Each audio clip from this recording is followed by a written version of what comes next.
स्वागत है दोस्तों। आज के मुख्य समाचार में आज देश और दुनिया से कई अहम और बड़ी खबरें आ रही है। बात करेंगे हर खबर पर विस्तार से। अब विधानसभा में शुरू हुआ ममता बनर्जी का खेला।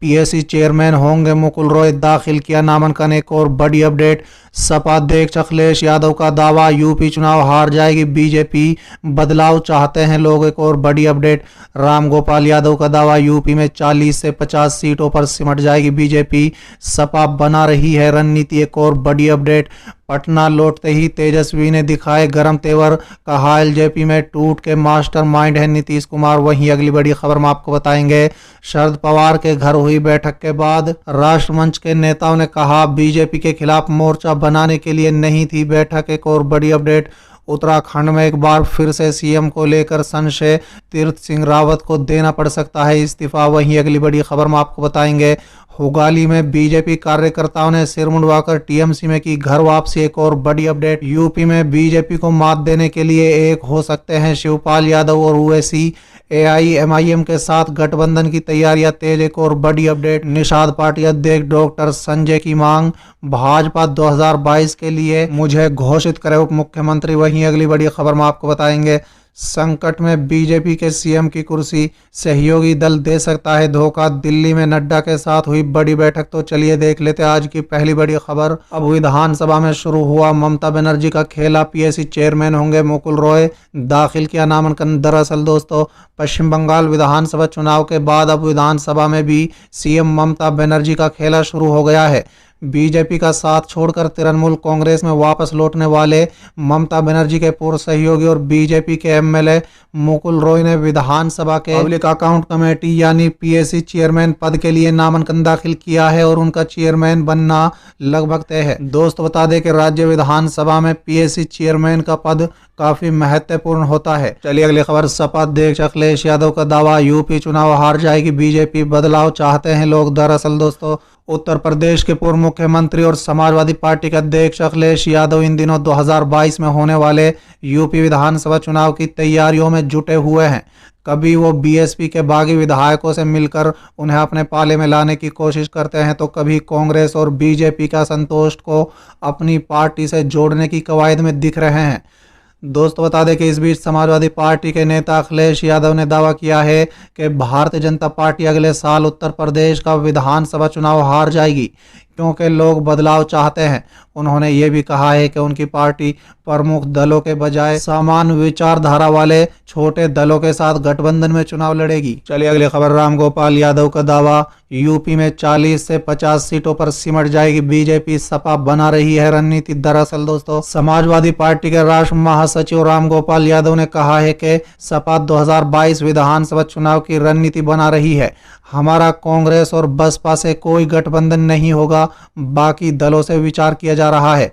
उन्होंने दावा किया है कि हमारा लक्ष्य 300 प्लस सीटें हैं और बीजेपी 40 से 50 सीटों पर सिमट जाएगी। चलिए अगली खबर, पटना लौटते ही तेजस्वी ने दिखाए गरम तेवर, कहा एलजेपी में टूट के मास्टरमाइंड है नीतीश कुमार। दरअसल दोस्तों, करीब 2 महीना बाद दिल्ली से पटना लौटे बिहार विधानसभा के नेता प्रतिपक्ष तेजस्वी यादव के तेवर काफी आक्रामक दिखे।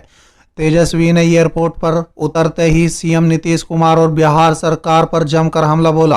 कोरोना काल में नीतीश सरकार को फेल बताते हुए कहा है कि कोरोना के वक्त नीतीश कुमार ने सभी जनप्रतिनिधियों और प्रभारी मंत्रियों को हाथ बांधे रखे, जिसके चलते कोई मदद नहीं कर पा रहा है। तेजस्वी यादव ने बताया है कि बिहार में महंगाई और बेरोजगारी चरम पर है, लेकिन नीतीश कुमार इसे देखने की जगह दलीय जोड़ तोड़ में जुटे हुए हैं।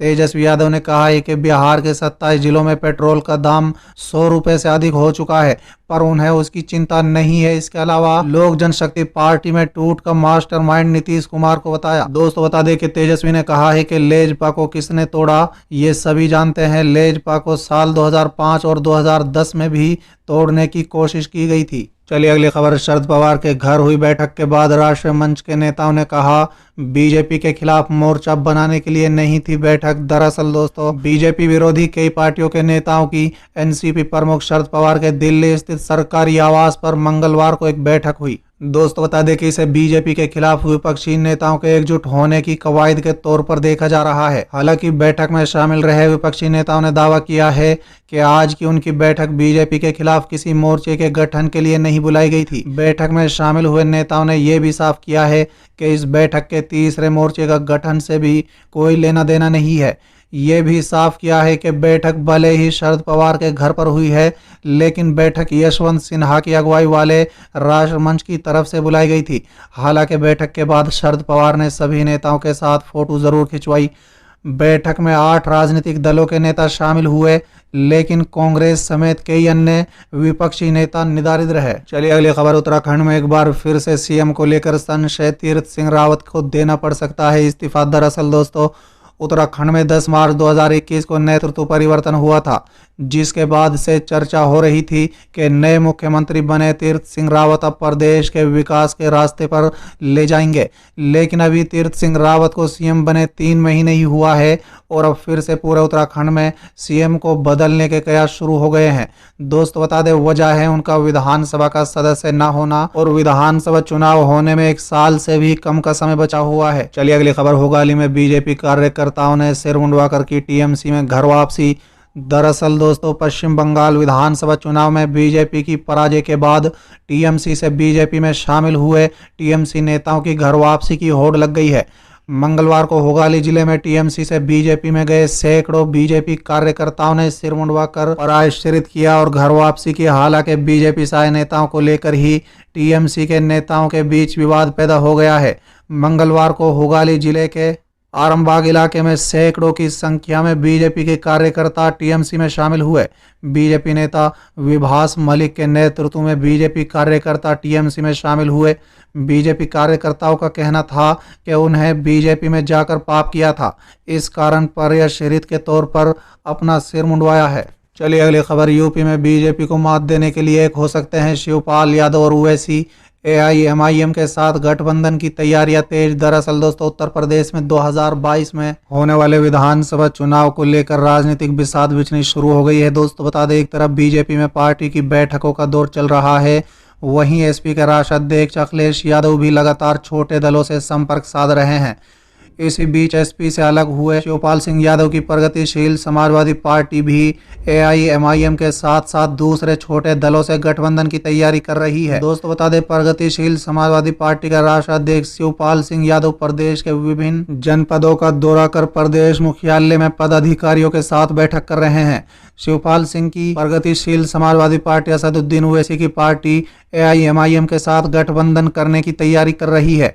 हालांकि शिवपाल सिंह यादव ने यह भी साफ किया है कि अगर गठबंधन में पार्टी को 100 सीटें से कम मिलेंगी तो पीएसपी गठबंधन नहीं करेगी और अपने दम पर चुनाव में उतरेगी। चलिए अगली खबर। निषाद पार्टी के अध्यक्ष डॉक्टर संजय की मांग, भाजपा 2022 के लिए मुझे घोषित करे उप मुख्यमंत्री। दरअसल दोस्तों, उत्तर प्रदेश में विधानसभा चुनाव नजदीक आते ही भाजपा के सहयोगी दलों ने अपनी अहमियत का एहसास दिलाना शुरू कर दिया है। दोस्तों, बता दें कि यूपी में भाजपा का गठबंधन अनुप्रिया पटेल की अपना दल और डॉक्टर संजय निषाद की निषाद पार्टी के साथ है। ओम प्रकाश राजभर की सुभाषपा पहले ही एनडीए से अलग हो चुकी है। दोस्तों, बता दें अब संजय निषाद मुकर होकर अपनी मांग रख रहे हैं। उन्होंने एक बार फिर कहा है कि भाजपा निषादों को जितना खुश रखेगी 2022 के विधानसभा चुनाव में उसे उतना ही ज्यादा सीटें मिलेंगी। इतना ही नहीं, संजय निषाद ने भाजपा से 2022 के लिए खुद को उप मुख्यमंत्री के दावेदार घोषित करने की मांग की है।